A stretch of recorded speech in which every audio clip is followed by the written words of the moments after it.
Hi guys, welcome back to my channel. My name is Anna. I'm a clinical psychology doctorate student and I make videos about real life applications to psychology. So hit like, hit subscribe, and hit that bell notification button if you want to see more. In this video, we're talking about emotional cheating. So the signs of it, how it makes people feel, and the difference between emotional cheating and just a platonic friendship. So what is emotional cheating? One definition, and this is according to a dating coach called Jonathan Bennett, is forming a strong and intimate emotional bond with someone other than your partner while simultaneously disconnecting from your partner. So you're not physically or sexually cheating on your partner, but you are giving someone else that emotional affection and affection that would normally be reserved for a romantic partner. So this can be a gateway to full-blown cheating. And then I looked at an article that was talking about what different people consider to be emotional cheating, and since this is a relatively new term, the people that were kind of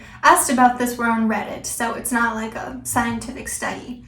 But so one thing that people said was lying about how close you are with someone. So for example, if you're asking your partner about someone and they say, "Oh, Stacy from work? No, I don't really know her that well," when in reality they're getting lunch with her every single day. Another one is complaining about your partner to someone else. So these are the situations in which people likely start to think they actually have a chance of breaking up that relationship, because this person is trusting them with their complaints about their romantic relationship without realizing that, they're kind of forming a crush, but maybe they're also skewing reality because they also have a crush on this person, and so they're trying to get them to think that their relationship is shaky.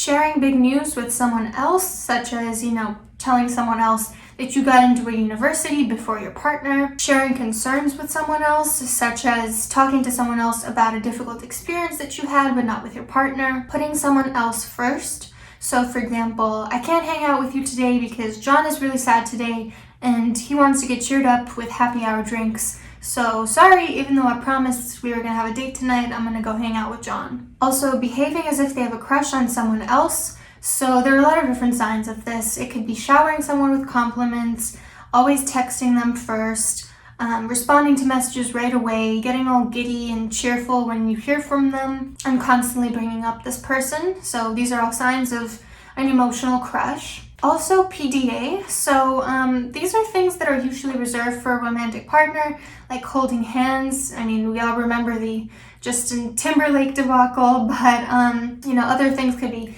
kisses on the cheek, beyond just, Europeans who use this as a greeting. Always finding an excuse to touch them, always trying to hug them out of the blue, things along those lines. Also sending messages or saying things that your partner would probably be uncomfortable with.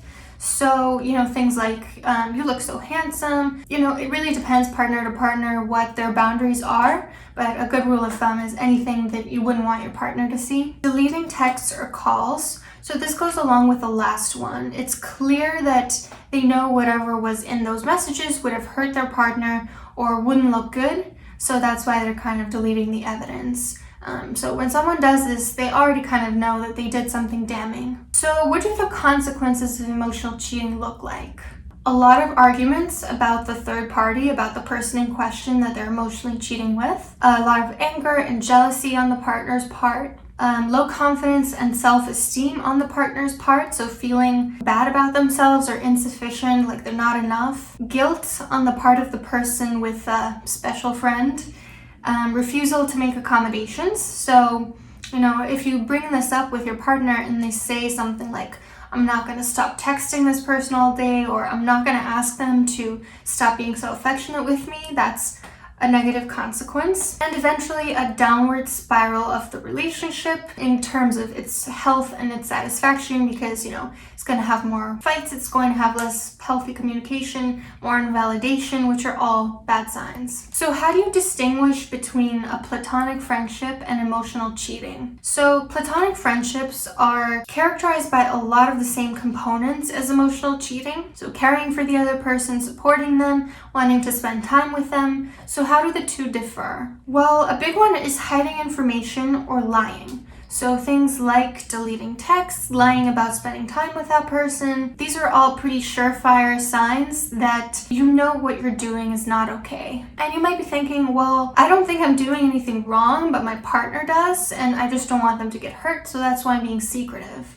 And that's not really an excuse. I mean, the reason people keep secrets is usually because they don't want the consequences of their behavior, not because they feel like they're doing something wrong. If you are willingly ignoring your partner's boundaries and expectations, the fact that you don't think it should be a boundary or expectation doesn't justify it. So it doesn't matter if you agree with it or not. That's your partner's boundary, and in you breaking it, that's not a great sign. Sexual attraction is another difference between platonic friendships and emotional affairs.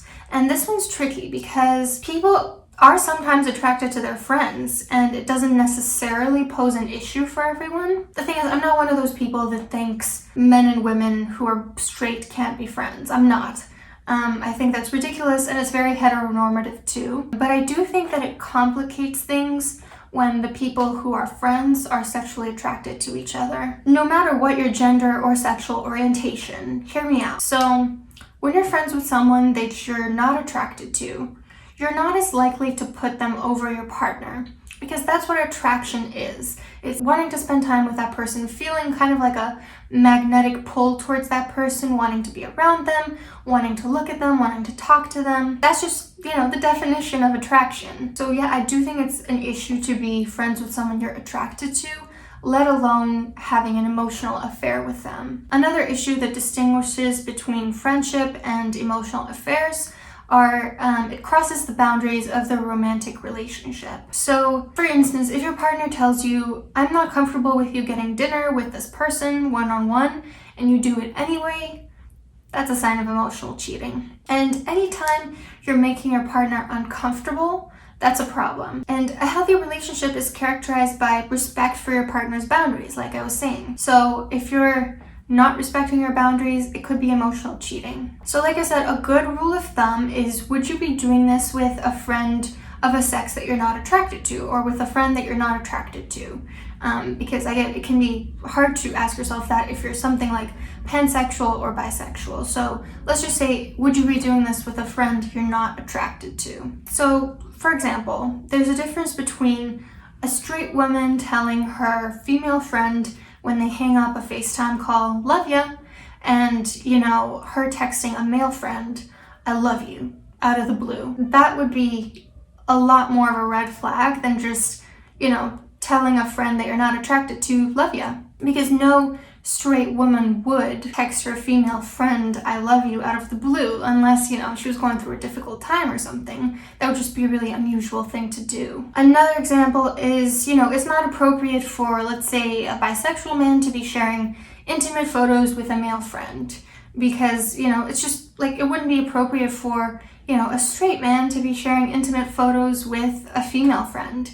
It's just not something that really happens in platonic relationships. So how do you avoid emotional cheating? As in, how do you avoid being the one that's emotionally cheating? Always act as if your partner is watching all your interactions with other people. Would you be flirting, holding their hands, telling them how much they mean to you if your partner was watching? Would you be texting them those sorts of things if your partner was also watching them? Would you be worried if your partner found the messages in which you chat all day long, share secrets with each other, and so forth? Another way to make sure you're not emotionally cheating is to not delete messages. So hold yourself accountable for your actions so that you know that you're behaving in accordance with fidelity. And also define emotional cheating. So ask your partner what it means to them, ask yourself what it means to you, see if there are any discrepancies, and accommodate for those. So if your partner is uncomfortable with you constantly, doing PDA with a friend, but you don't, stop doing that thing that's bothering your partner. Put your partner's comfort first over your own sense that, well, I don't think this is cheating. It doesn't matter because you're not doing it to yourself, you're doing it to your partner. So they're the one whose boundaries you have to account for. Once you're in a relationship, that's just the way things go. Some behaviors have to change. it's not unfair that you wouldn't be doing the exact same things you were doing single. Because you also have certain perks that you didn't have when you were single. So what if your partner is the one that's emotionally cheating? Have a conversation with them about it. Express why you consider it to be emotional cheating. Express why you consider emotional cheating to be just as bad or nearly as bad as physical cheating. And set some boundaries. And if they invalidate your feelings or refuse to respect your boundaries, it's not my place to tell you dump them, but let's just say it's a red flag. So do what you will with that. I hope this was helpful. Let me know if there are any other topics surrounding this issue that you're interested in, because they're so much fun to research. Don't forget to hit like and subscribe, and I hope you have a great day.